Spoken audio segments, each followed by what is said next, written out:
welcome back to my film and TV channel. You're all staying safe and well. We've got one I was looking forward to watching, but I'll tell you now, I was a little bit disappointed with it on this one, but a lot of people like it, so I'm in the minority, but I'll let you decide and let you have a listen to what I thought about this one.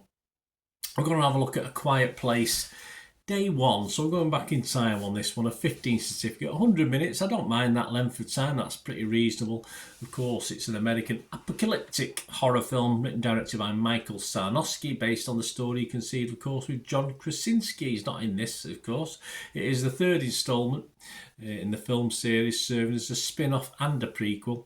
And it stars, yes, the excellent Lupita Nyong'o as a terminally ill woman during the beginning stages of an invasion in New York City. So the fact that she's terminal is supposed to have some link with this and survival, etc. But it's a bit of a weird context to put it in.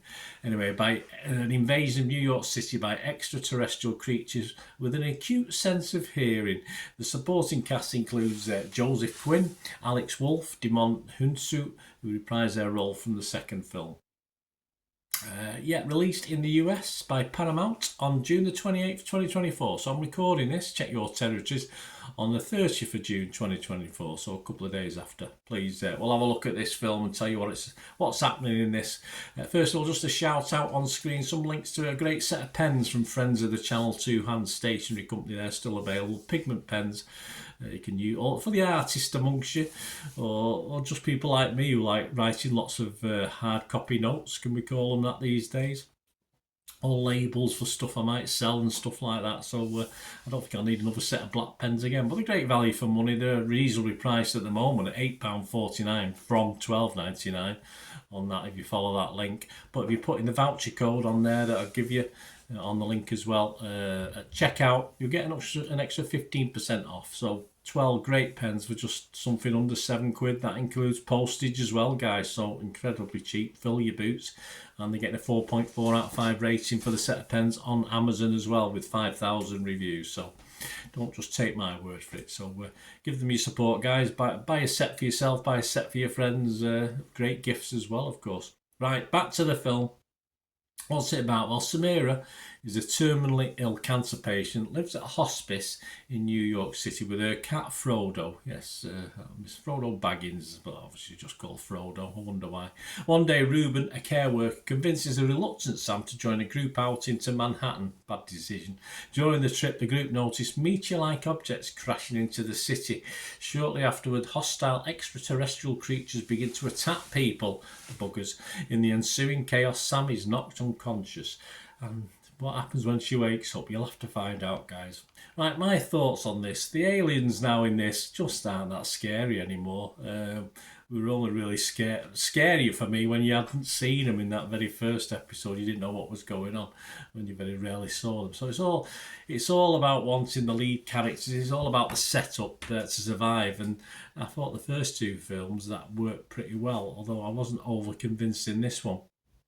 As we said, Lupita Nyong'o and later in the film, Joseph Quinn, who sort of joins her, are both excellent, but I never really cared that much about them, which is a horrible thing to say. The cat, yes, I did, but not the other two. I didn't really invest totally in what was going on the screen, because I was a bit disappointed with the action, because it was nothing new to what we already have seen, and it's getting a bit boring now.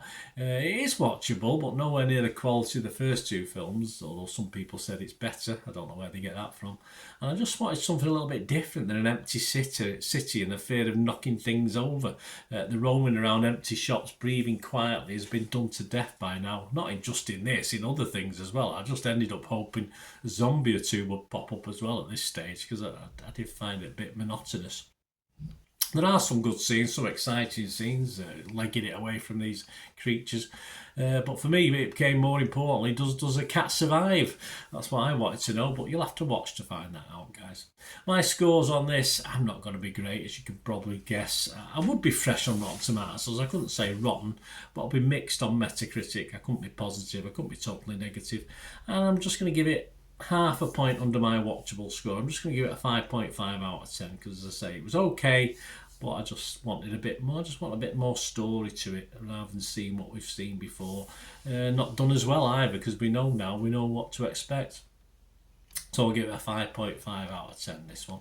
But other people are fairly good on this one. Rotten Tomatoes, 161 critics, 84% positivity, 7.1 out of 10, so they liked it. 136 fresh, but 25 rotten as well. The consensus, grounded in raw humanity by Lupita Nyong'o and Joseph Quinn, this sideways entry into A Quiet Place finds fresh notes of fright to play amongst the silence. Didn't frighten me. Metacritic, their average, 68 out of 100 based on 49 critics. 38 were positive, 9 like me were mixed, and 2 negative. Ben Travis from Empire Magazine liked it though. He gave it 80 out of 100. He said, a solid A Quiet Place entry is elevated by Lupita Nyong'o and Joseph Quinn's affecting performances. Don't disagree, but I want a film that's entertaining, not just great actors. A surprisingly tender tale of the end of days. Okay, well, I can understand that for the finale of the film, perhaps. Anna Smith from Total Film, she was equally impressed. 80 out of 100. She said, while it shares plenty of DNA with the first two films, it has its own distinct character. No, not for me. It's a compelling and moving watch. It's okay. Again, Rotten Tomatoes audience, they like it. As I say, I am in the minority, guys. My apologies for being a misery. 73% on Rotten Tomatoes audience, 3.9 out of 5, 73% positivity. Metacritic users not quite as high, 6.5 out of 10. And Internet Movie Database, you always have a quick look at that. Joe Public, 10,000 scores and reviews have been left as I'm recording this, and it's getting a healthy 6.8 out of 10. So as I say, I was just a bit down on this one. Let me know what you think, guys. Anyway, it's all about opinions. It'd be a bloody boring world, wouldn't it, if we all thought the same? But as I say, I felt a bit let down with this one. But let me know what you think. Great to hear from you. And please, if you do like what I try and do, I'm always after any help and sponsorship or support for the channel. So as an individual or part of an organisation, if you think you can help me out, just message me on YouTube. It'd be great to have a chat. And of course, you can follow me and all my film and TV stuff and football stuff, because I do vlogs, as you'll see if you look through the channel, on my football team, Manchester City, as well. So if that's of any interest, or you know someone who is interested in City, point them in my direction. But you can get hold of me through X and TikTok at the same address, at Bernard_Deneen. Post loads of stuff on there. And Facebook, of course, at Bird Deneen. And you can just email me as well if you want to chat about, any ways we can help each other out going forward. That'd be great. But more importantly, let me know what you thought of this film or anything to do with film and TV. That'd be absolutely fantastic. Thanks for watching, guys. Till we meet again. That's one thing, answer. Please stay safe, everyone. Bye for now.